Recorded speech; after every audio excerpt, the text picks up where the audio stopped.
Mbese abahungu nibo bahatiriza abakobwa gukora imibonano mpuzabitsina cyangwa abakobwa nibo bahatiriza abahungu gukora imibonano mpuzabitsina?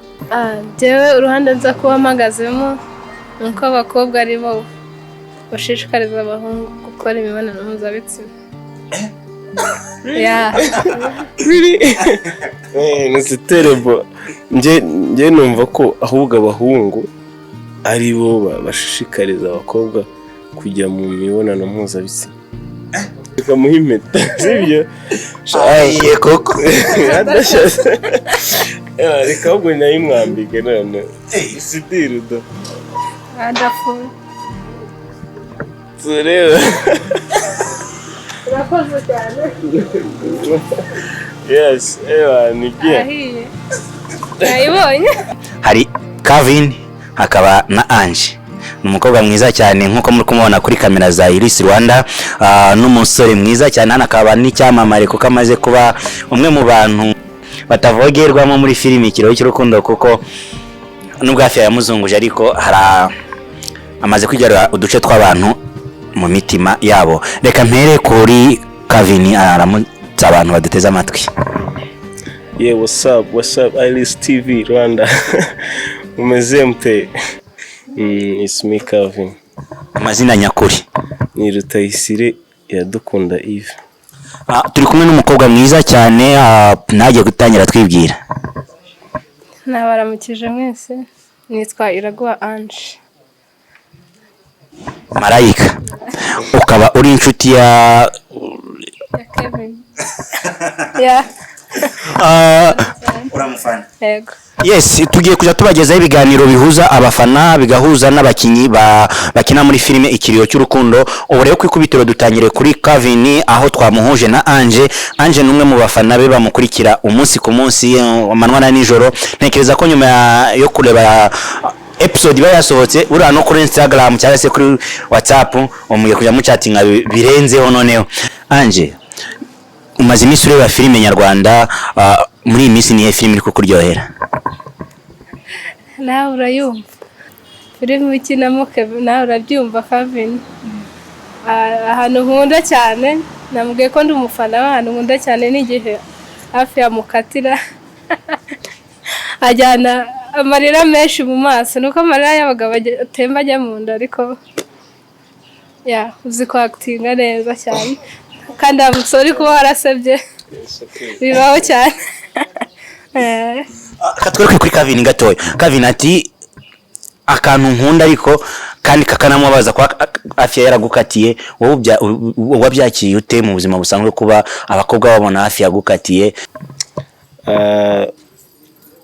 Iko mbibona mu Ikiraro cy'urukundo iyi filime dukina hari byinshi yahinduye, na uri natangira nshimira abafana abayikurikirana umunsi ku munsi, turabibona ndabashimira cyane. Nk'ubu uyu mufana rwose ni ibintu bintunguye cyane, ntago sinzi ukuntu nabibabwira. Ntabwo nibwiraga ko umuntu yaturuka ndagufana gutya nkurikirana ibintu byanyu gutya na gutya. So icyo warumbajije nkigarutseho, turi hariya ngo duhindure societe. Abakobwa b'iminsi bihagarareho bakatira abajama nyine bitewe, ariko we na hafi yawe nuko hari ibindi akurikiye, izindi nyungu ashaka. Hari umuntu wenda utari umwana mwiza cyane aho bigereye, gusa nubwo azaba umwana mwiza mu busanzwe ari n'umwana mwiza, ariko ubu ntabwo agaragara nkaho hari ikintu ari kwigisha abantu. Ariko ku basore turi kwiga kwihangana, ukiyubaha, ugakomeza, niba bwo ntucike intege first of all, nyuma yo kudacika intege ugakomeza urwanya kugira ngo icyo ushaka uzakigereho. So nibyo numva rwose. Kevin, uyu munsi ni ubwa mbere ube n'umufana wawe imana nkone by'umwihariko imbere ya kamera, ubyakiriye ute? Ni ibyishimo bidasanzwe. Ni ubwa mbere, ubundi nakoraga uduproje twinshi ariko nta bafana nagiraga. Rero kuva umuntu kuza gutya ngo ndi umufana n'iki, hari resulta nziza nyine, ubwo bimpaye courage merci bimpaye courage cyane ubwo ngiye kunoza ibyo nakoraga mbishyiremo imbaraga ndabe ntekereza nti nakwimprovinga nte product turimo ikiro cy'urukundo ize ifite imbaraga no kuri niyo gahunda mfite. Ange, kuba uhuye na Calvin kuri uyu munsi wa none byanze bikunze bamubonaga muri filime ariko noneho mwicaranye ku ntebe imwe, urumva umeze ute, ubyakiriye ute? Calvin mu kirere cy'urukundo yakitinga neza cyane, yandishimye cyane, nagushimira wowe waduhuje kandi congratulations, ndishimye cyane wumve ko ndifuza kuba inshuti yawe y'akadasaza. Ubu deja wabaye inshuti yanjye. Merci. Inshuti yanjye. So rero nizera ko yenda nawe uzanyigisha ngende naguka n'improving iyo mpano ufite, ubwo tuzaganira byinshi. We are going to be friends. Yeah.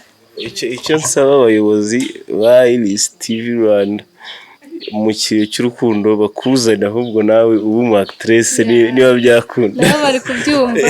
Nabo baradukurikiye. Nizera ko bazabishyira mu bikorwa. Reka twizere.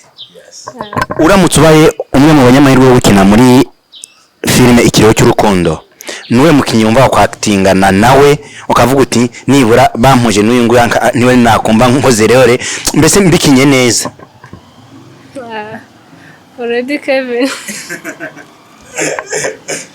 yanyespira cyane nkabasha kubona nanjye nkagitinga neza nkuko buriya umuntu muganira cyangwa mukinana already ugendera kuri idea ye nawe bikakumotiva cyane ugatuma kinana. So rero dukinanye cyane bibu birashoboka yuko byabaho none cyangwa ejo kuko wageze mu ruganda nk'iyihe role yagushimisha wakinamo uri hamwe na Calvin? Hari role nyinshi nkuko mwabibonye mubizi baramukatiye, yakinye role bamukatira, ariko je nifuza ko nakina role y'urukundo basi nkamuhumuriza urukundo atabonye ngarumo niyo role niba nawe ibyo nibyo nkeneye ahubwo uko bankatiye inshuro nyinshi bagukatiye kandi birambabaza, nibura naguhoza ayo marira.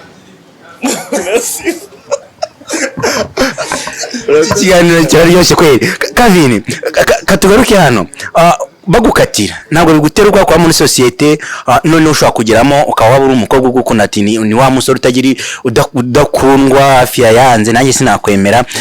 Uyu munsi wa none uraya n'ijambo rimwe ubwira Ange?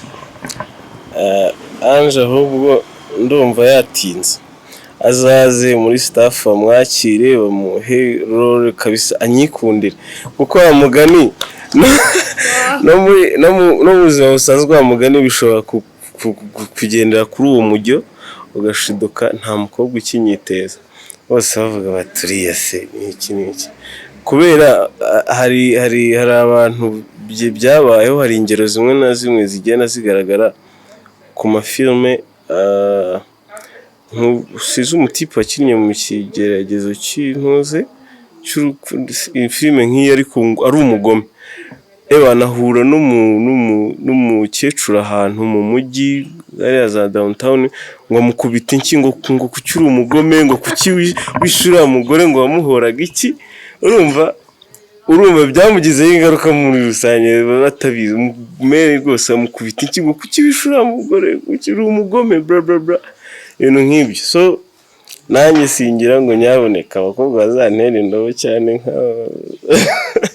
aba baze bampumurize bankure mu ntuze muri iyo gahunda ya fake hafi yankizemo n'ibyo. Nk'umuntu we na Ange umufana wawe, ubimburiye abandi bantu bo muri Iris Rwanda Family Films, nireje mubabwira Ange? Biragaragara ko wishimye. Byo Ange namwishimiye, ariko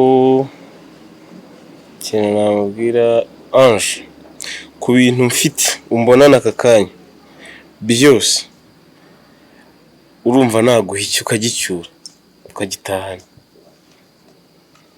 iki kibazo kiragoye ariko nagerageza. Hari icyo nifuje ariko sinzi uwakikwambitse. Ni ibyawe byose cyangwa harimo nawe gift? No. Ni ibyawe? Ibi byose ni ibyanjye. Okay. Icyo ushaka uri cyo ufata. Nahitamo. na telefone. Yes, no. En fait, na telefone Nta ngaruka byatera. Nta ngaruka byatera kuba nta muntu wayiguhaye ngo azaguteze ingaruka. Oya, ni yanjye byose ni ibyanjye. Icyo ushaka uragifata. Yeah. Kirakomeye ariko ndagisubiza. Bibaye byiza kumpeta. Impeta. Yego. Ahubwo ntabwo ari ikiryabarezi yanje. Arebye ko mfite ebyiri asabamo imwe, reka muhe impeta. Sibyo?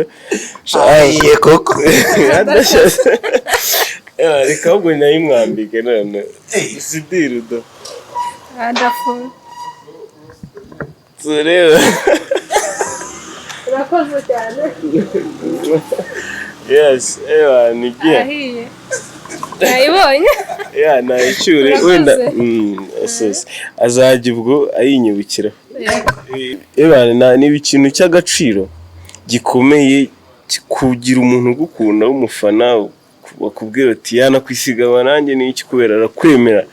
Ukora ibintu urumva nyine ukora ibintu bitanarenze ariko ukabona we yabishimye yabikunze ibyo wakinnye akabiha agaciro.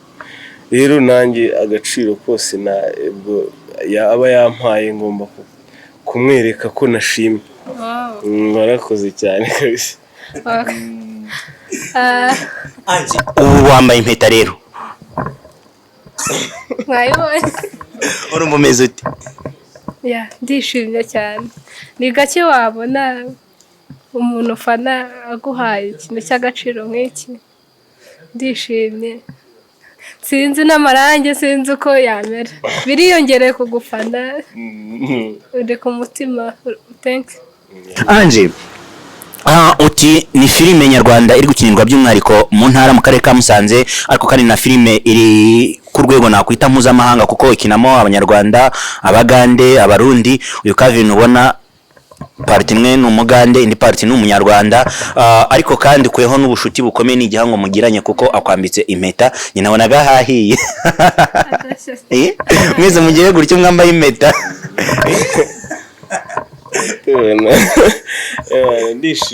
Ndishimye byatari. Kaduhindure topic mo gatoya kuko uko tuzaza twakira umufana n'umukinyi cyangwa se n'abakinyi muri rusange, hari topic tuzaza tugarukaho kugira ngo turusheho no kubaka societe nyarwanda tubayemo. Hari topic y'uyu munsi iravuga iki? Iravuga ngo mbese abahungu nibo bahatiriza abakobwa gukora imibonano mpuzabitsina cyangwa abakobwa nibo bahatiriza abahungu gukora imibonano mpuzabitsina? Jewe uruhande nza kuba mpagazemo nuko abakobwa ari bo bashishikariza abahungu gukora imibonano mpuzabitsina. Ni terrible. Nje numva ko ahubwo abahungu ari bo bashishikariza abakobwa kujya mu mibonano mpuzabitsina. Numvaga Ange ari buvuge ko abahungu ari bo bahatiriza abakobwa gukora imibonano mpuzabitsina. Ange, uhera kuki uvuga ngo abakobwa nibo bahatiriza abahungu gukora imibonano mpuzabitsina? Yanjye icyo ngenderaho ni ukuba buriya abahungu bo babivuga direct mu magambo, ariko abakobwa tubikora. Nanjye nishyizemo kuko ndi umukobwa. Dukoresha action, ni ibikorwa, ntago dukoresha amagambo. Dushobora kudatobora mu muco nyarwanda, ntago dutobora ngo tuvuge ngo ndashaka imibonano mpuzabitsina, ndashaka urukundo, ariko mu bikorwa dukora. Nk'urugero, ushobora kwambara nka mini, kanzu ya mini cyangwa ijipo.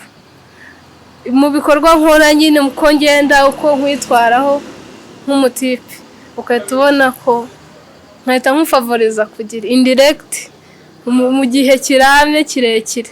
Ariko wowe ukagira nkeka ko abakobwa ari twe dutangira igitekerezo cyo gukora imibonano mpuzabitsina, ariko umuhungu we azabyuzuza finally avuga ati ndayishaka, ariko twe already tuba twabishatse.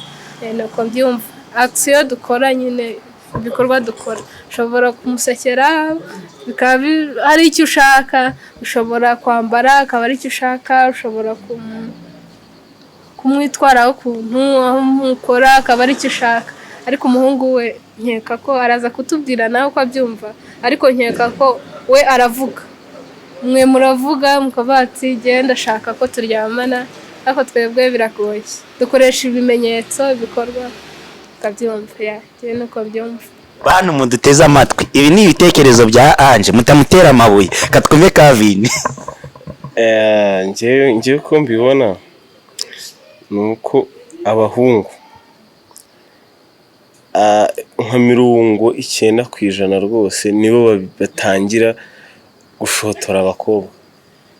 Noneho kubashotora, ashobora kuba yambaye miniskirt ukabona amaguru n'iki, ako kanya abahungu bafite mu mutwe wabo guhita bagira gutya, akavuga ati uriya mukobwa buriya bimeze bite mu gitanda mu shuka, akavuga ati ariko koko wamanza nkamutereta n'iki nyine ubwo ukamudaraga bubi na bwiza, ukabanza ukamugurira wenda utuntu ukagira ute, ariko ikigaragara impamvu abahungu ari bo bagira, ari n'urugero bigeze kujya abantu batanga ngo umukobwa kugira ngo agire ubushake bwo gukora imibonano mpuzabitsina ni nko gufata urabona imyase cyangwa amakara sinzi nagira imyase, kuyicanira kugira ngo agire ubushake, ukayirasa akambi, ukagira utuntu duto kugira ngo umwase uzafatwe ube urukwi nyine ruzagire rurwake.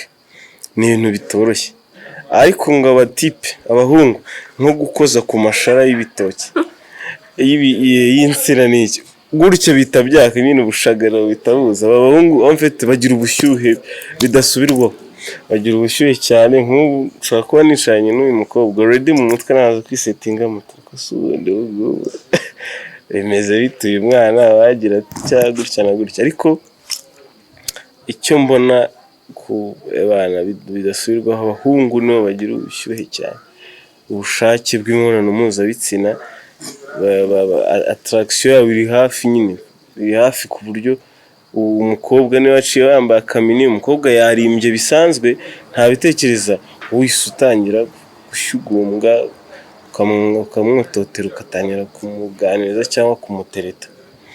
Nuko ngiye mbyumva. Biragaragara yuko uko musubije mwese ibyo musubije ni ingingo zifatika kandi zumvikana. Biragaragara ko tugiye kubihuriza hamwe, twavuga ngo abakobwa n'abahungu bose barashukana. Barashukana, ariko abahungu biri ku rwego rwo hejuru cyane kurusha uko umukobwa yagushuka. Nagiye kuri kote y'umukobwa. Umukobwa arashukana ati kubera iki? Nkeka ko urambwira neza, nkeka ko umukobwa yaje yambaye atoza avuye mu murima yambaye nabi, nkeka ko utanamuvugisha. Urabyemera? Already ntabwo namuvugisha ubwo. Sasa rero niyo mpamvu mvuga ko ari twebwe ntandaro twisabira, dusaba mu bikorwa, sibyo? Ntabwo waza wambaye nawe ngo umuhungu uko wabivuze ngo muri amashara ngo urucanye mwita mwaka kuko natwe twabigizemo uruhare. Nkeka ko ari twe ba mbere rutwoze ikibazo cyo kwaka kwanyu. Niko byumva. Kadufata urugero kuri Ange kuko yaragiye guhura na Kavin, yaje yambara agapataro yapize style. Kavin waje yambariye gutyo, iyo yaje yambaye akantu kageze hejuru cyane y'amavi, ninde ari kwa akoze first impression? Ange ari kuba nyine anshotoye byo.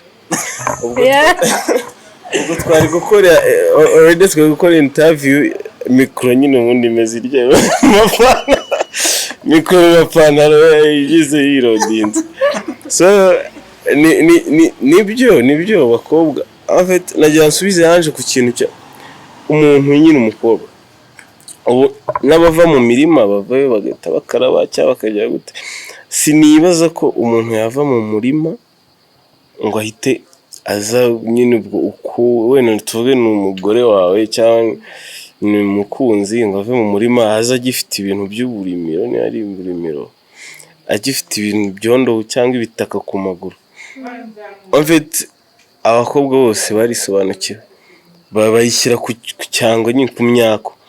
Sinzi uko waba wishyize ku myako uko ariko kose ntago ubona ko yambaye n'ipantaro na taye nshobora kuzibona nkavuga nti yewe data we dore wa mukobwa taye afite.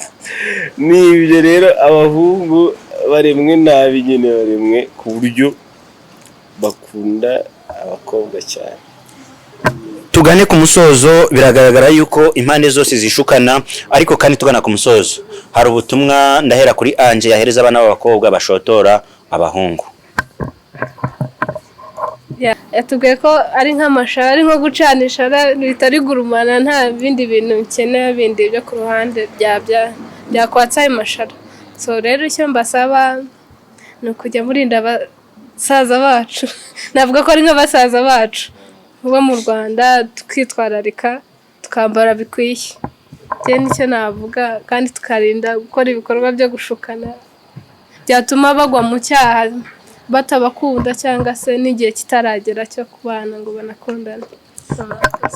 Kavin, mu magambo makeya, uburyo inama wahereza bashiki bacu cyangwa se abahungu bashuka abakobwa?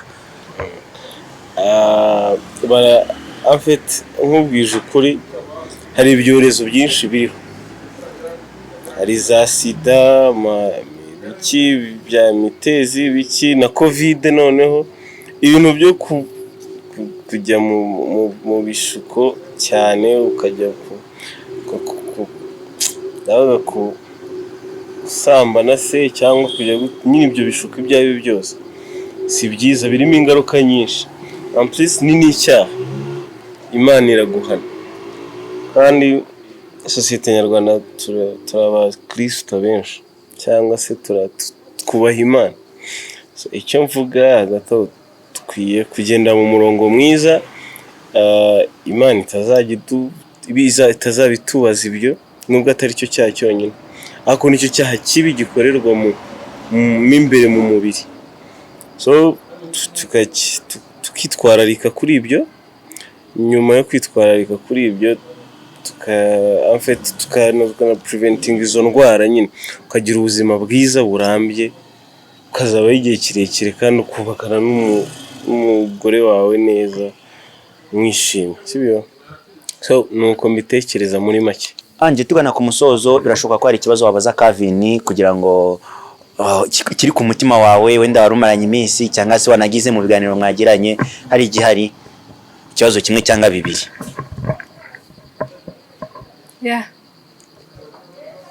Icyambere namwase Kevin, waba ufite mukunzi? Mfite. Waduha impamvu? Hari igihe waba utaramubona cyangwa yaraguhemukiye bitewe history yawe, background ntago nzi uko bimeze, watubwira impamvu? Sinkunda kwivugaho, ariko umukunzi nahoranye yarampemukiye. Kumpemukira kubera nta n'amafaranga mfite, nta kofi nyinshi ndabona. So nukuvuga ngo njyewe ubu ngubu ndi kuri gahunda yo gushaka amafaranga cyane, no nyuma nkazahita mushamya uwo nzabona muri iyo minsi nabonye kofi, no tuzakorana. Bivuze ko dukunda amafaranga cyane. Abakobwa bakunda amafaranga. Muratubeshya. Uri gusubiza ni afiya cyangwa uri gusubiza ubwo mu buzima busanzwe? Ndi gusubiza bya afi, ibyo mu buzima busanzwe ntabwo njya mbivuga. Ange amaze icyo mu buzima busanzwe? Mu buzima busanzwe ntabwo ngiye ndi mu kiriyo cy'urukundo. Mu kihe cy'urukundo nibyo nari nkusubije, ariko mu buzima busanzwe nkunda kugira vie prive, ntago njya mbisubiza ibyo. Nzabigusubiza inbox turi kumwe njye nawe. Turi kumwe inbox. Ange, hari ikindi akaduhere kuri Kavin. Kavin, hari ikibazo wabaza Ange muri kumwe? Ange ndamuzi ibibazo bitatu. Ange, ugira boyfriend? Uransi wajya nusubiza. Mu buzima busanzwe ugira boyfriend? Nanjye uzaca inbox. ntago ndi umukinnyi ngo ndakubwira ibyo nakitinga byaba byiza tubiganiriyeho. Icya kabiri wiga muri kaminuza yihe mu wa kangahe? Niga muri kaminuza ya Ines Ruhengeri Musanze. Niga mu wa kabiri, niga ibijyanye na biomedical laboratory science. Yego. Icya nyuma, ese wumva ushaka future wumva ushaka kuzaba umeze ute, ushaka kuzagera kuki? Ese wumva washimishwa no kubaho uri muntu ki? Nibwo en fait mu magambo make wumva ahazaza hawe uhagena ute? Ahazaza hanjye buriya nta muntu wifuza kubaho nabi. So njyewe ndifuza kuzabaho neza, cyane cyane abana banjye. Buriya turukana mu miryango itandukanye, ntago buriya nta muntu wifuza ko abana be babaho nk'uko yabaye, ko yakuze, kuko bakura nk'uko yakuze. So rero ndifuza gukora cyane kugira ngo umuryango wanjye uzabe nibura ufite ishema kubera njyewe. Yego, ndifuza kubaho neza cyane. Yego. Ange, hari ikindi kibazo wabaza Kavin? Kavin namubaza mu rugo. Mu rugo wacu? Yego. Mu rugo ni ku Gisozi. Ku Gisozi.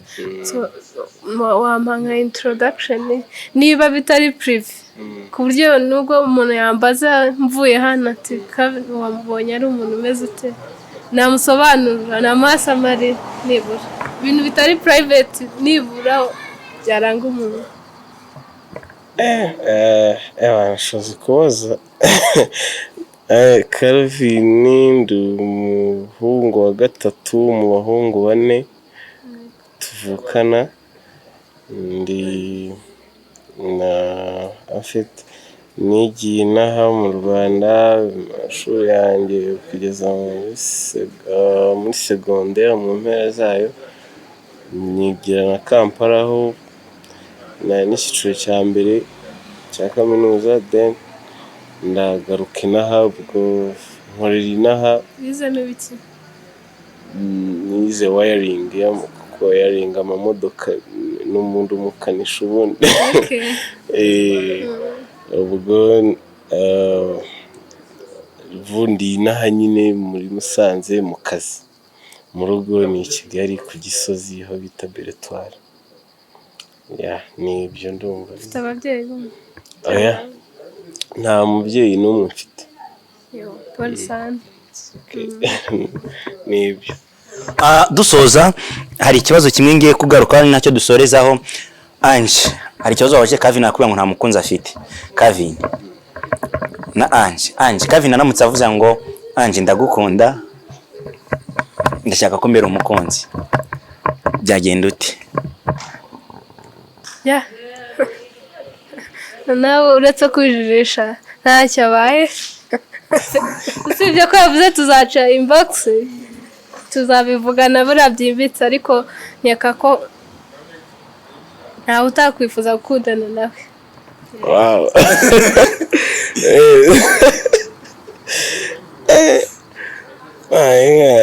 Mbuze icyo nenza aho ndayamanitse. Hahiye koko. Hahiye kabisa. Bakunzi ba Iris Rwanda TV tubashimire, bakunzi abakinyi batandukanye, duhere kuri Kavin, ejo bundi tuzabazanira undi, nejo buke bwa tubazanira undi. Amahoro Imana bane namwe.